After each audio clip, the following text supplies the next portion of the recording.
Dimensi 3 yang kita tahu selama ini terbagi menjadi dua bagian ya, atau dua jenis, yaitu yang pertama bangun ruang sisi datar ya. Jadi dimensi 3 itu kaitan dengan bangun ruang. Yang pertama itu sisi datar. Kemudian yang kedua bangun ruang sisi lengkung atau sisi melengkung. Bangun ruang sisi datar itu ya terdiri dari kubus, kemudian balok ya, termasuk limas dan juga prisma. Kemudian untuk bangun ruang sisi lengkung, diantaranya yang kita kenal dari SMP, kerucut, kemudian ada tabung, dan juga yang terakhir bola. Nah, nanti di materi bangun ruang sisi datar yang akan kita bahas kaitan dengan jarak dan juga sudut. Nah, ini inti materi dimensi 3 yang nanti akan kita pelajari di bab ini ya. Sehingga karena di materi tabung ya, bola nggak ada sudutnya ya, dimana kita mencari titiknya agak susah, maka untuk materi dimensi 3 sebetulnya kita fokusnya hanya di bangun ruang sisi datar ya, sehingga materi yang kerucut, tabung dan bola tidak kita jumpai di sini. Kemudian tadi sudah saya jelaskan mengenai dua unsur yang akan kita bahas, yaitu yang pertama jarak ya. Nanti di antaranya kita akan bahas jarak titik ke titik, titik ke garis, titik ke bidang, garis ke garis, garis ke bidang, dan juga yang terakhir dari bidang ke bidang. Kemudian untuk yang bagian sudut akan nanti kita bahas mengenai sudut yang dibentuk oleh dua garis atau garis dengan garis, sudut yang dibentuk oleh garis dengan bidang, dan juga sudut yang dibentuk oleh dua bidang atau bidang dengan bidang. Nah, ini pengantar materi kelas 12 ya, matematika wajib, materi dimensi 3, yaitu kaitan dengan kedudukan titik. Nanti kita akan bisa mencari jarak dan juga mencari besar sudut kalau kedudukan titik terhadap garis, terhadap bidang, dan sebagainya bisa kamu pahami dengan baik. Yang pertama, kedudukan titik terhadap garis ya. Ada dua unsur, yaitu yang pertama titik terletak pada garis. Jadi kalau misalnya ada sebuah titik, misalkan kita beri nama titik A, kemudian ada sebuah garis yang melalui titik A, ya, misalkan garis K, maka ini bisa dikatakan titik A, ya, itu terletak pada garis K. Jadi kalau terletak itu artinya garis K melalui titik A. Kemudian yang kedua adalah titik yang terletak di luar garis. Jadi misalkan ada titik B, kemudian ada sebuah garis L. Nah, titik garis L di sini tidak melalui titik B, maka bisa dikatakan titik B itu terletak di luar garis L. Nah, ini contohnya kalau dibangun ruang ya. Ini saya ambilkan dari kasus dibangun kubus. Kalau dibangun kubus, ya kalau kita perhatikan titik A terletak titik-titik pada garis AB ya. Kalau kita perhatikan A itu yang bawah ini ya, itu kan terletak pada ya, karena titik garis AB melalui titik A. Kemudian kalau titik F kira-kira hubungannya dengan garis BC gimana? Kalau kalian perhatikan F dengan BC ya, maka otomatis di luar ya, karena titik F tidak dilalui BC. Kemudian titik G dengan garis BD kira-kira seperti apa? Di luar ya, karena sama, titik G tidak dilalui garis BD. Kemudian yang terakhir titik H dengan garis FH dilalui atau pada. Kemudian kalau misalnya kita ambil contoh di bangun 5 segi 4. Nah, kalau kalian perhatikan pada gambar, titik B kira-kira terhadap garis BD di luar atau pada? Tentu jawabannya adalah pada ya, karena titik B dilalui garis BT. Kemudian kalau titik D dengan garis TC, kalau kalian perhatikan gambar seperti apa? Di luar ya. Kemudian terakhir kalau titik P ya dengan garis BD. Ya, garis BD-nya tidak tergambar, cuma kan kita bisa membayangkannya. Di luar atau pada? Di luar, betul. Oke, kemudian tadi sudah saya jelaskan ada titik dengan bidang juga. Ya, kalau tadi titik dengan garis, sekarang titik dengan bidang. Hubungannya mirip dengan titik dengan garis, yaitu yang pertama titik terletak pada bidang dan juga titik terletak di luar bidang. Ya, ini sama karena nanti emang kita kaitan dengan bangun ruang itu yang paling sering diambil contoh adalah kubus. Kita pakai sampel kubus saja ya. Tapi saya yakin kalau kubus kalian paham, maka kalau bangunnya diganti balok, diganti prisma, diganti limas, saya yakin juga tidak ada masalah ya. Ini biar nanti durasi video tidak terlalu panjang. Kalau kalian perhatikan, titik A terletak pada atau di luar bidang ABCD ya. Titik A pada alas, ABCD itu bidang alas, berarti terletak pada ya. Kemudian kalau titik F dengan bidang CDHG ya, itu titik F, kemudian CDHG itu yang bidang sisi belakang gitu ya. Kira-kira terletak atau di luar?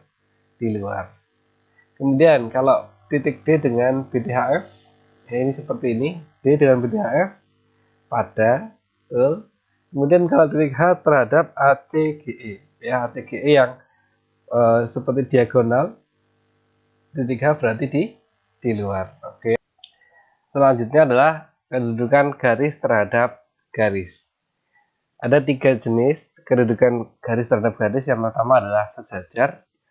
Ya, jadi kalau ada sebuah garis, kemudian ada garis yang lainnya, yang kalau misalnya kita perpanjang itu tidak akan pernah memotong. Jadi kalau di dunia nyata seperti halnya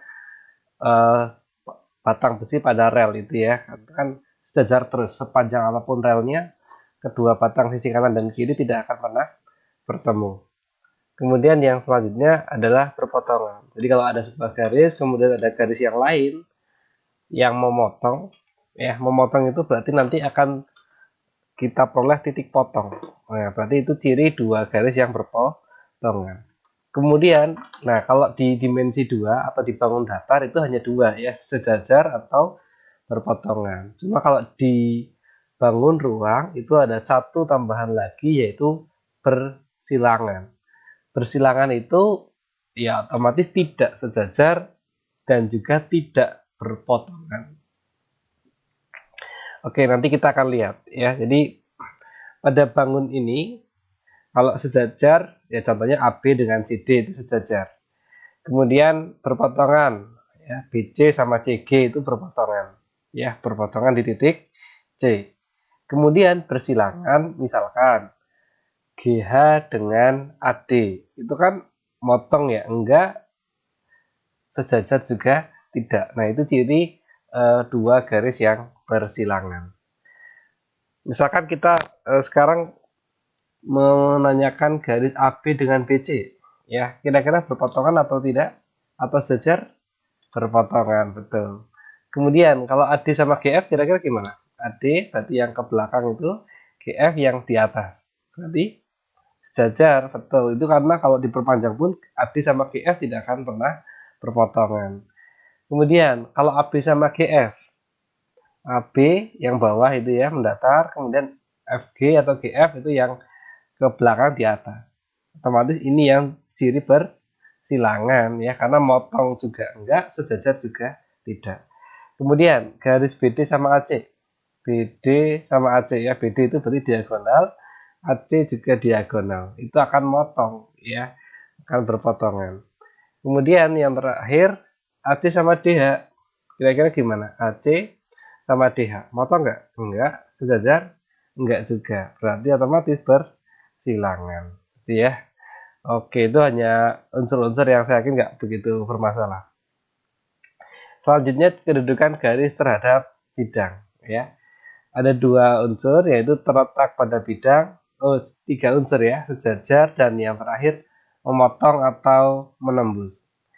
Kalau pada bangun kubus ini yang contoh terletak itu ya misalkan BC itu kan terletak pada bidang ABCD ya, bidang alas. Kemudian ada EH itu ya terletak pada bidang ADHE ya, atau terletak juga pada bidang EFHE, itu nggak ada masalah. Kemudian sejajar, misalkan sejajar itu BC sama ADHE itu kan kalau sejajar berarti kalau diperpanjang maka berapapun panjangnya dia nggak akan pernah motong. Kemudian yang menembus, contohnya ya, menembus itu artinya tidak terletak tapi memotong.